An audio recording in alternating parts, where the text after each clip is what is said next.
gentlemen. Hillary Clinton. America is stronger. Donald Trump.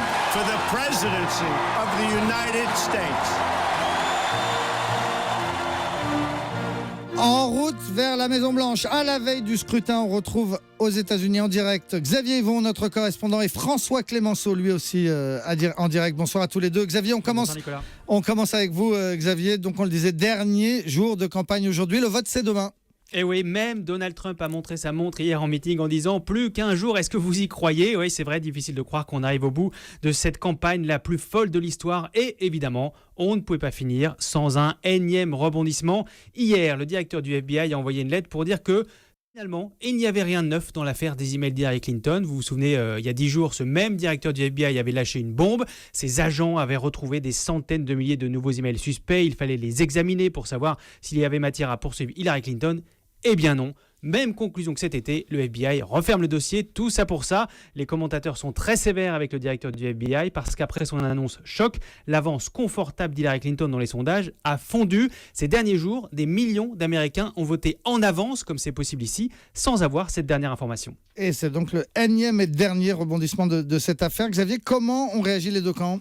Alors, chez Clinton, on dit de manière détachée qu'on a toujours été confiant, que les électeurs ne s'y seront pas trompés, mais c'est un grand ouf de soulagement qu'il faut entendre. Il fallait voir les images des conseillers de Clinton dans l'avion de campagne hier, en train de se ruer sur leur téléphone portable pour lire la lettre du directeur du FBI. Alors, Hillary Clinton elle-même n'a pas réagi directement, mais depuis cette annonce, elle a changé de ton. Elle a délaissé les attaques à la masse contre Donald Trump pour un discours plus rassembleur. Répondant aux journalistes sur le tarmac d'un aéroport tout à l'heure, on aurait dit à l'écouter qu'elle était déjà élue. Je pense que je vais avoir du travail pour rassembler le pays. Je veux vraiment être la présidente de tous les Américains, ceux qui ont voté pour moi, ceux qui ont voté contre moi. Parce que la campagne de l'autre côté a exacerbé les fractures et les divisions. Et donc, ce que nous avons à faire vraiment, c'est de rassembler le pays. Donald Trump, lui, a eu la réaction prévisible. Le directeur du FBI était formidable de courage il y a 10 jours, selon le milliardaire. Et aujourd'hui, il est à nouveau une marionnette des élites. Et voilà, maintenant elle est protégée par ce système truqué. Hillary Clinton est coupable. Elle le sait, le FBI le sait, le peuple le sait. Désormais, il revient au peuple américain de faire passer la justice à travers les urnes ce mardi 8 novembre. Ce mardi 8 novembre, c'est-à-dire demain. Et Xavier, où en est-on ce soir dans les sondages ? Qui tient la corde ? Alors, Hillary Clinton semble avoir stoppé l'hémorragie. Dans plusieurs sondages aujourd'hui, elle a encore 4 points d'avance au niveau national sur Donald Trump. Et quand on regarde État par État le chemin pour arriver à une majorité, eh bien, il est toujours plus facile pour elle que pour Donald Trump.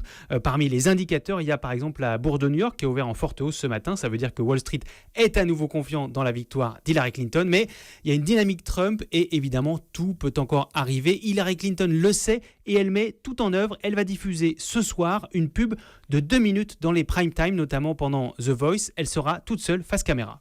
The FBI director cleared Secretary Clinton again. The review found mostly personal emails and duplicates. Throughout the day, Donald Trump's description of the FBI investigation into Hillary Clinton evolved with the news. Aides say it will be difficult to undo all the damage from the Hillary Clinton parler directement face caméra aux Américains. Elle doit toucher ce soir 20 millions de téléspectateurs. Ces militants, eux, sont sur le terrain. Ce week-end, ils ont frappé, écoutez bien, à 7 millions de portes et passé 8 millions de coups de téléphone. Énorme, et donc elle touchera 20 millions de téléspectateurs en intervenant au milieu de The Voice, on a bien compris. La seule chose qui est sûre ce soir, Xavier, c'est que c'est bientôt fini. Oui, et la mythique émission de NBC du samedi soir, le Saturday Night Live, a fait un dernier sketch assez surprenant qui résume bien l'état d'esprit des Américains. Les acteurs qui jouent Donald Trump et Hillary Clinton se sont soudain arrêtés. Let's get out of here. What? Where will we go? You'll see. Les acteurs sont partis en cours en studio main dans la main pour aller sur Times Square à New York, enlacer des passants dans la rue, faire la ronde. Le faux Donald Trump, joué par Alec Baldwin, a pris dans ses bras une famille latino, un peu d'amour après une campagne violente et haineuse, et les deux acteurs de conclure par un moment de sincérité. Maintenant, il est temps d'aller voter. Tout ça n'aura servi à rien si vous n'allez pas voter. Et nous ne pouvons pas vous dire pour qui voter, mais mardi, nous avons tous une chance de choisir dans quel genre de pays nous voulons vivre. Ça sera donc le pays d'Hillary ou bien Trumpland. Réponse dans la nuit de mardi-mercredi. Oui, réponse avec vous, Xavier Yvon. Vous nous avez fait vivre toute la campagne. Il reste à nous faire vivre les grandes soirées électorales. Ce sera donc demain soir et ce sera en direct sur Europe 1. François Clémenceau, on vous retrouve à votre tour à New York. Je vous vois sur europe1.fr. Il est 12h48, écrit en gros au-dessus de votre tête. Bonsoir François. Bonsoir Nicolas. Vous nous parlez ce soir d'un grand inconnu dans cette campagne. Enfin, en tout cas, quelqu'un qu'on n'a pas beaucoup vu. C'est Al Gore, l'ancien vice-président de Bill Clinton. C'est le champion de la lutte contre le réchauffement climatique. Hier, il a fait un meeting au profit d'Hillary Clinton, mais c'était le seul ou presque. Vous nous dites, François Clémenceau, qu'il y a pourtant beaucoup en commun entre Clinton et Al Gore.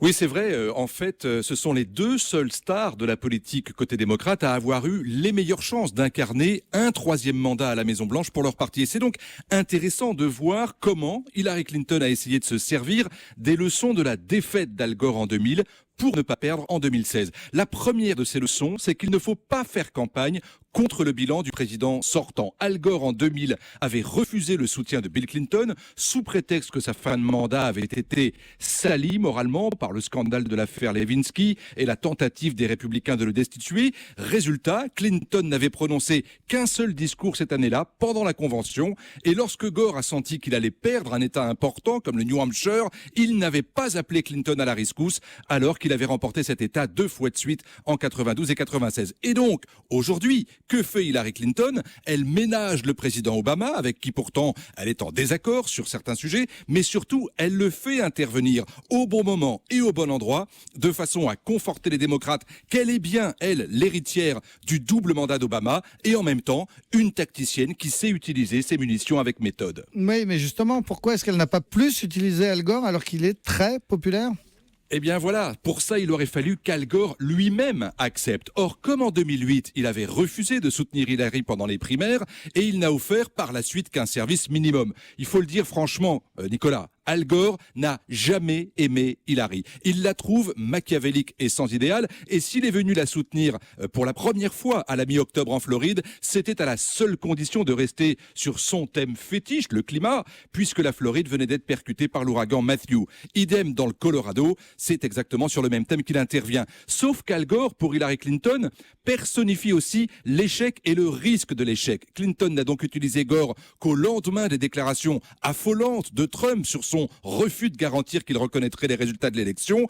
Pour mobiliser l'électorat, le camp Clinton est allé chercher Al Gore, qui avait été la victime évidente de ce genre de menace. Rappelez-vous, en 2000, le clan Bush avait refusé de reconnaître la victoire des démocrates en Floride et finalement leur victoire à l'échelle du pays. Et voilà donc la leçon apprise. Est-ce que ça signifie qu'Al Gore a encore un avenir politique ? Non, plus vraiment. Il avait beaucoup hésité à se présenter en 2004 pour prendre sa revanche sur George Bush. Et puis en 2008, il n'avait pas voulu se présenter contre Hillary Clinton. Il était à ce moment-là très engagé dans sa croisade écologique. Il venait de recevoir le prix Nobel de la paix. Et donc aujourd'hui, il a 68 ans. Il préfère rester aux yeux de l'opinion comme le sauveur du climat plutôt que comme l'éternel espoir du Parti démocrate. Merci beaucoup François Clémenceau. On vous retrouvera vous aussi avec Xavier Yvon demain et après-demain pour nous faire vivre ce jour de scrutin aux États-Unis.